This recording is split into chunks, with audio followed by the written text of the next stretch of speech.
Hello everyone. So I kind of went off on a tangent in the last video about how there's inequalities with womanhood and girlhood. So I decided I'm going to do a second video on womanhood. So this one is going to be on womanhood. Now, trans women can talk about womanhood because they can experience womanhood. And obviously non-binary people born women can talk, born female can talk about womanhood because they may have experienced womanhood before they became non-binary, or however you like to put it. So I'm not dissing somebody if they haven't been born female. They could still talk about this topic. But I was born female, so I'm going to be talking about this topic as someone that was born female and feels female at this moment. So we're going to be talking about womanhood and what it is like. So first of all, you first become a woman when you have your period. This is kind of a weird thing, but this is what most people consider the start of womanhood, is when you get your period. It is a very shocking thing. It kind of looks like diarrhea at first. You don't know what it is. You think that you pooped your pants. You talk to your parents, and then they tell you you're bleeding out your vagina, and you're scared to death. That's basically the start of womanhood. And you are terrified, especially if you're very young and you don't understand why this is happening. Especially if you're an early bloomer like myself and you don't understand how this is happening. You haven't had the talk yet and you just randomly get your period and you're like, what is going on? So that was basically me. I just randomly got my period out of the blue in 3rd grade. I did not know what was going on. And I was terrified. I could not tell any of my classmates, or even if they were girls, what was going on, because they hadn't gotten their period yet, so they wouldn't understand. So for a long time, I had to keep it hidden, and I had to wear my pads and pretend I was just a little girl still, and I was technically already starting to become a woman, and it was really, really scary, because I had this secret that I couldn't tell anybody for a couple years. I couldn't tell anybody until 5th grade that I got my period in 3rd. It was really weird. But in 5th grade, they finally broke the bubble and people were finally talking about periods, and I could finally tell people, yeah, I got it in 3rd grade. So yeah, really weird that I kept that secret for 2 years, but it's weird. But they didn't want me to spoil it for other people, and well, they had the first sex ed classes in 5th grade, and I already knew what was going to happen, and I was kind of bored at that point. And yeah, that is the start of womanhood. And another part of womanhood is growing breasts. Now, that is another weird thing. 1 minute you're flat, and the next minute you're just budding these little things on your chest, and you're like, what are these things? At first you're like, what is going on with my chest?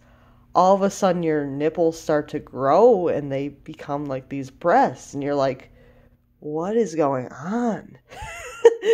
I'm making this kind of funny because I don't know how to explain it. It's just this weird thing.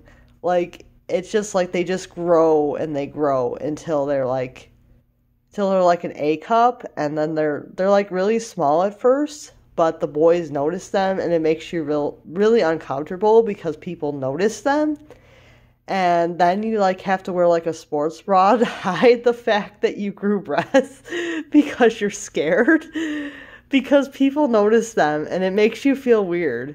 It makes you feel really weird when people notice that you are becoming a woman, because it's just a really weird thing. It's just a really awkward and weird thing when you are still a little girl and you're just budding breasts and having your period. It's just a really weird thing. But as you get older, you start to appreciate having breasts more. But when you're little, you don't really appreciate having breasts. until you're like in, I would say like 7th grade, maybe you would start to appreciate having breasts, but like in 5th and 6th grade, you don't really appreciate having breasts. It's kind of like a inconvenience to have breasts at that age. But once you get to be like 7th and 8th grade, you start to appreciate having breasts because you kind of want to try to attract other people, because you want to start, you're like wanting to start dating at that age, but not really. You're kind of like scoping out, who you might want to have a crush on, that sort of thing. And by the time you're an adult, they kind of grow to be like a B cup or so, or sometimes bigger. Sometimes women have like a C or a D, or sometimes even bigger. It really depends, but they all start out really small, because, they all start out pretty small, but they grow really, really big sometimes. So you really don't know how big they're going to get until you're like a full woman. You don't know how big they're going to get. Because I had like an A cup for a long, long time. And now suddenly I'm a B. So you never really know how big they're going to get. But yeah, I had like an A cup all through high school. And then all of a sudden, one day I went on hormones for my birth control and I got a B cup. So you just never know. You just never know what's going to happen. Like, they can even grow when you go on birth control. It's just the strangest thing about boobs. So that's the strange thing about boobs. They can basically keep growing your whole life. It's a very strange thing. So that's a strange thing about natural breasts, is that they can grow basically your whole life. They can get bigger and smaller, and they can change size like basically your whole life, which is really, really interesting.